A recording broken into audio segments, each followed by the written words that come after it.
मेरा नाम रितेश रूपाल है। मैं डबल MBA, MCOM, MA ऐसे बहुत सारे क्वालिफिकेशंस होल्ड करता हूँ। आर्ट बुक का लेखक हूँ। पर आज मैं एक बहुत इम्पोर्टेंट टॉपिक में डिस्कस करना चाहता हूँ। वो है सुसाइड पे। किसी के मन में सुसाइड का विचार आया है तो क्या किया जाए। इसके पहले मैं जो कुछ न्यूज़ आर्टिकल्स या सोशल मीडिया में कुछ ना कुछ तो चालू रहता है। एक यंगस्टर ने वीडियो डाला था जिसमें उसने लाइव स्ट्रीमिंग या सुसाइड कैसे करे उसका वीडियो डाला था। बहुत दुखी में हुआ था वो वीडियो देख के कि एक जवान लड़का जो जीवन जो शुरू कर रहा है उसने जीवन का अंत कर लिया। आज मैं सुसाइड के सॉल्यूशंस की बात कर रहा हूँ, कैसे बचा जाए। और मेरा सॉल्यूशन सिर्फ 4 शब्दों का सॉल्यूशन है। जैसे वीडियो आगे बढ़ेगा मैं बताऊंगा। आई थिंक वो जो लड़का एकेडमिक प्रेशर, खास करके 10th 12th या इंजीनियरिंग के प्रेशर की वजह से वो अकेला नहीं था। 10th का प्रेशर या 12th के प्रेशर से काफी सालों से हम सुन भी रहे हैं। कुछ लोग एकेडमिक प्रेशर झेल नहीं पाते और एक्सट्रीम स्टेप ले लेते हैं। कुछ लोग का ब्रेकअप हो जाता है, उसमें वो लोग इमोशनली चार्ज होके या डिप्रेस होके सुसाइड कर लेते हैं। कुछ लोग शादी के बाद, ज्यादातर तो वाइफ का सुना है, पति के अत्याचार से उसने सुसाइड कर लिया, लेकिन ऐसे भी केसेस आए हैं जहाँ पे हस्बैंड ने सुसाइड किया और वाइफ का अत्याचार माना। कोविड के टाइम में कितने सारे केसेस मैंने सुने हैं। कर्जा लिया था, है नहीं पैसा, कोविड की वजह से बिजनेस डाउन हो गया, सुसाइड कर लिया। या जॉब चली गई, शेयर मार्केट में लॉस हो गया। कुछ ऐसी बीमारी है, हेल्थ प्रॉब्लम है जो लगातार पेन हो रहा है, झेल नहीं पाया और फिर सुसाइड कर लिया। ये सालों साल, ये इंडिया में ही नहीं, ये वर्ल्ड में आपको हर जगह पे मिलेगा। आप वर्ल्ड का कोई भी देश में चले जाओ, ये न्यूज़ मिलना ही है। और कभी कभार मुझे दुख होता है जब मैं न्यूज़ सुनता हूँ या सुना है मैंने कि एक फैमिली ने एक साथ सुसाइड कर दिया कर्जे के दबाव पे आके। मैं उनको जज नहीं करूंगा अच्छा या बुरा, जो हो चुका। लेकिन आज यदि किसी के मन में आ रहा है सुसाइड का एक छोटा सा भी ख्याल, वो ख्याल, it may be related to breakup, it may be related to financial problem, it may be related to academics, it may be related to Covid पे घर पे रहे हुए डिप्रेशन से, या भविष्य की चिंता, या लैक ऑफ सेल्फ कॉन्फिडेंस, या सोसाइटी में तुम मर्ज नहीं हो पा रहे हो, या whatever be the reason, medical reason हो या नॉन मेडिकल रीजन हो, फ्रेंड रीजन हो या फैमिली रीजन हो या रिलेटिव हो या तुम खुद रीजन हो, या तुम अपने आप को आईने में देखते हो तो तुमको लगता है तुम फेलियर हो। ये सारे रीजन को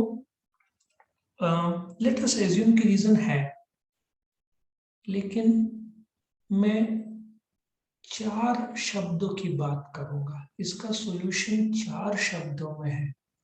यदि तुम्हारे मन में सुसाइड का ख्याल भी आए तो इसका सॉल्यूशन 4 शब्दों में है। पहले तो मैं एक 2 महीने पहले मेरा एक स्टूडेंट कोविड की वजह से गुजर गया। मैंने उसके माता पिता से फोन में बात भी किया। उसने सुसाइड नहीं किया था, बट मैं बोलना चाहता हूँ हमारे जो स्टूडेंट्स हैं, यदि कोई सुसाइड करता है तो पेरेंट्स के आंखों से आंसू नहीं आते। हम लोग टीचर्स भी तो इंसान हैं। उस स्टूडेंट के जाने से हमारे आंखों में भी तो आंसू आए थे। तो कोई सुसाइड करता है तो उसको रोकने के लिए तरीके तो होने चाहिए, और वह तरीका 4 शब्दों में है। Ask help, take help. आप लोग बोलेंगे ये कैसे चार शब्द है? Ask help, take help. यदि एक मन में विचार भी आया तो अपनी माँ के बारे में सोचिए, अपने बच्चों के बारे में सोचिए, अपने फ्रेंड्स के बारे में सोचिए, या हमारे जैसे टीचर के बारे में सोचिए जो दिल से दुखी होंगे। अब सवाल ये आता है कि बताएं कैसे? फैमिली डॉक्टर से बात करो, बेस्ट फ्रेंड से बात करो, हमसे बात करो, हम तो मौजूद हैं। एक जीवन के लिए, एक जीवन यदि बचता है, स्टूडेंट के मन में आता है हम लोग लेक्चर्स में बिजी होंगे तो टाइम कैसे देंगे? क्या एक लेक्चर की कीमत किसी के जीवन से ज्यादा है? तो बहुत सारे जरिए हैं। सोशल मीडिया में जो हाइप रहते हैं, मानते हैं यंगस्टर्स को सक्सेस चाहिए, सक्सेस कैन बी मॉनेटरी या फेम, लेकिन और वो डिले हो रहा है, समय लग रहा है, और उसकी वजह से डिप्रेशन, या पेरेंट्स नाराज हो गए, या फ्रेंड्स नाराज हो गए, इमोशनली चार्ज होके, ये एक्सट्रीम स्टेप से कॉन्सिक्वेंसेस क्या होंगे? यदि एक बच्चा गुजरता है तो माँ बाप का पूरा जिंदगी कैसे बीतेगा? मेरे दो लड़के हैं, एक की तबीयत थोड़ी डाउन है, हम लोग पर क्या गुजरती है कैसे बताएं? और बड़े को कोविड हुआ था। मैंने वैसे प्रार्थना के तौर पर मैंने क्या बोला था, मेरा उम्र भगवान मेरे बच्चे को दे दो। कोई, मैं क्या, दुनिया के सारे माता पिता ये बोलेंगे कि बच्चे को बचा लो, मेरी उम्र दे दो। यदि कोई यंगस्टर, खास करके यंगस्टर्स में ये परसेंटेज काफी ज्यादा है, क्योंकि हम लोग के टाइम में नेट नहीं था और ये फैसिलिटीज नहीं थे, तो हम लोग ने वो लेवल पे स्ट्रगल जो शब्द है, जैसे गाड़ियां नहीं थे हमारे टाइम में, टू व्हीलर होना रही सी की बात थी, आजकल कॉमन हो गया, तो हम लोग चल के जाते थे, बस में जाते थे, तो हमने वो झेला है। तो हम लोग हार्डशिप झेल के इस लेवल पे आए हैं। यंगस्टर्स ने उस लेवल पे देखा नहीं होगा, तो उसके इमोशनल रिएक्शन जो होते हैं ज्यादा होते हैं। और सोशल मीडिया में जब तुम इन्फ्लुएंस हो जाते हो, बॉलीवुड के सेलिब्रिटीज का जो स्टाइल है, जीने का तरीका, मॉलदीव्स और ये सब जगह वो लोग फोटोज डालते हैं, मैं मानता हूँ यंगस्टर्स को भी इच्छा होता है, और कई बार रिजल्ट्स और ओवरऑल लाइफ का ढांचा देखते हुए उनको लगता है कि वो कहीं कम पड़ रहे हैं, या सक्सेसफुल नहीं है, या love affair gone bad. But life यहीं पे खत्म हो जाता है। आज ही के दिन पिछले साल मैंने एक फेसबुक में स्टेटस डाला था, उसका मैं इंग्लिश में उसका हिंदी रूपांतर करूंगा, कि यदि आप सुसाइड करने का सोच रहे हो, लाइफ टफ है। एक चींटी के लिए भी लाइफ टफ है। वो एक जगह पे रुकेगी तो नहीं जी पाएगी, उसको खाने के लिए निरंतर चलना पड़ता है। ये टफ है। यदि सुसाइड का ख्याल आया तो अपने फैमिली के बारे में सोचो, अपने माताजी के बारे में सोचो, अपने बच्चों के बारे में सोचो, अपने दोस्तों के बारे में सोचो।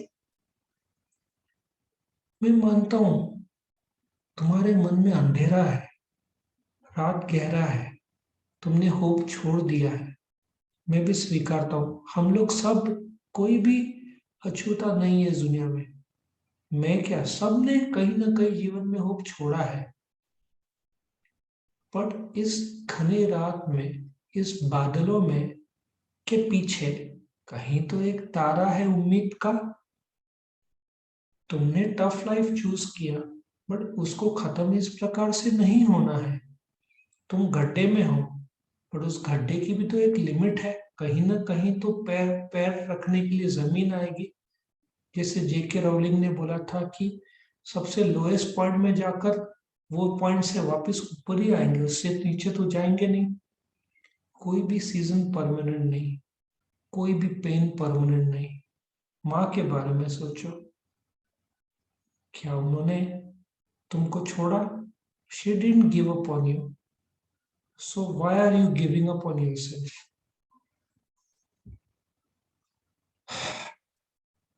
तुम दुनिया में कहीं पे भी हो, मदद कहीं ना कहीं है। आस्क हेल्प, टेक हेल्प, उसमें हम टीचर्स का रोल बहुत ज्यादा है।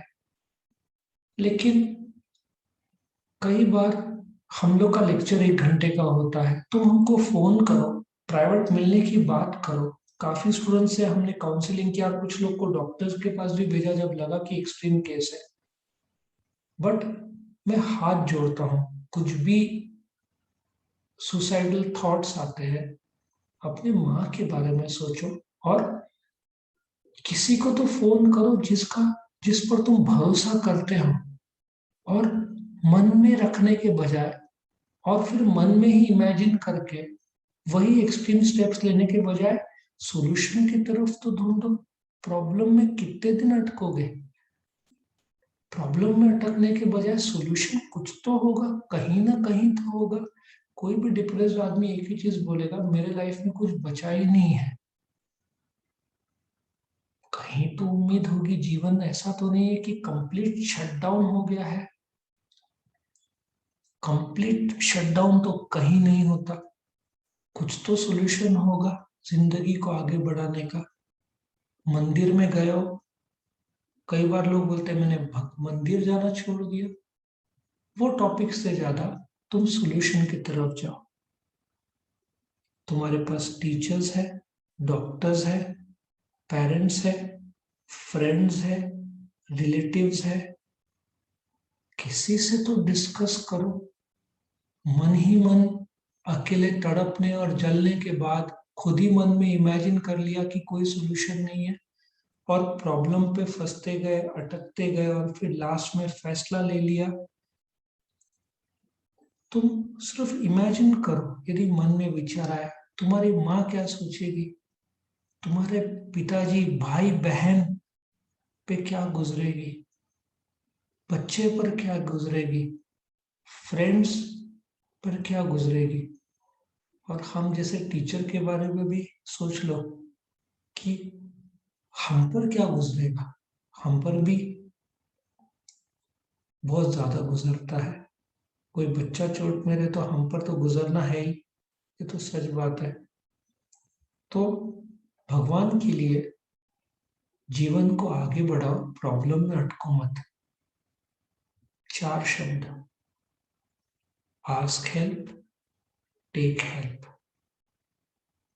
4 शब्द। God bless you all.